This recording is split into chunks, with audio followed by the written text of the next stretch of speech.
Hello, my name is Robert Kiyosaki, and I'm best known for a book called Rich Dad, Poor Dad, which I published in 1997.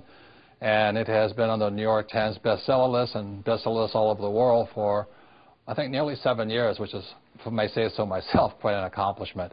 My other book, the latest book that just came out in 2008, is How to Increase Your Financial IQ.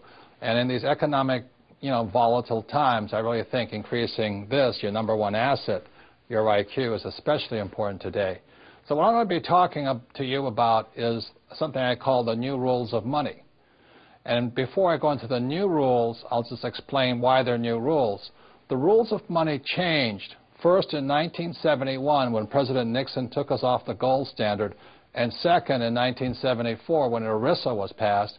And ERISA now is known as a 401k. The reason ERISA is so important, or 1974 is so important, it meant to all employees that you no longer had a paycheck for life. The company was not going to take care of you for the rest of your life. So 1974 meant you had to now sort of save and invest enough money so that you could afford to pay yourself a paycheck for the rest of your life. So that's why after 1971 and 1974, the rules of money changed. So before I go into the new rules, I'd like to go into the old rules. Prior to 1971, the old rules were go to school, get a safe, secure job. The second was work hard to earn more money.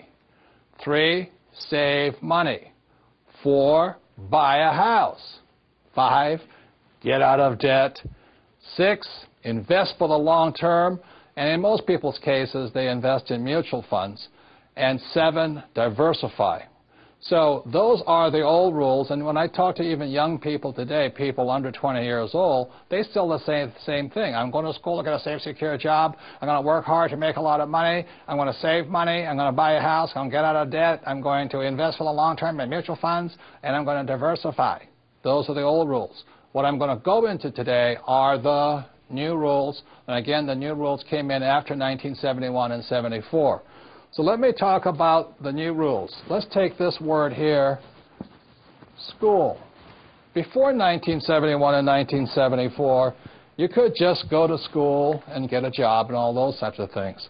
But today, after 1971 and 74, people need to know you need more education than the school systems provide. For example, one type of education our schools provide for is a thing called academic. And I don't spell very well, so if I misspelled something, let me know. But academic means reading, writing, and arithmetic. That's very important. Rule number 2 you have to learn in school is professional. So, after I graduate from high school or college or whatever it is, do I go on to law school or to go to trade school, become a plumber, or to learn to be a webmaster, whatever it is? So it's academic and professional education. This is also very important. Our schools do a pretty good job of that. The third type of education that's important after 1971 and 74, the third is financial education. And this is why people are in financial trouble today. Because our school systems have very little, if any, financial education. And the only kind of financial education many school teachers are teaching kids is stuff they know, which is get a safe, secure job, work hard, save money, get out of debt, invest in a house, and invest in mutual funds. That is inadequate financial education today. And the Rich Dad Company is an educational company that provides financial education appropriate to these times. So that's the first set of new rules. The new rule is after 1971 and 74, we all need more financial education and invest in our greatest asset, our minds, or increasing our financial IQ.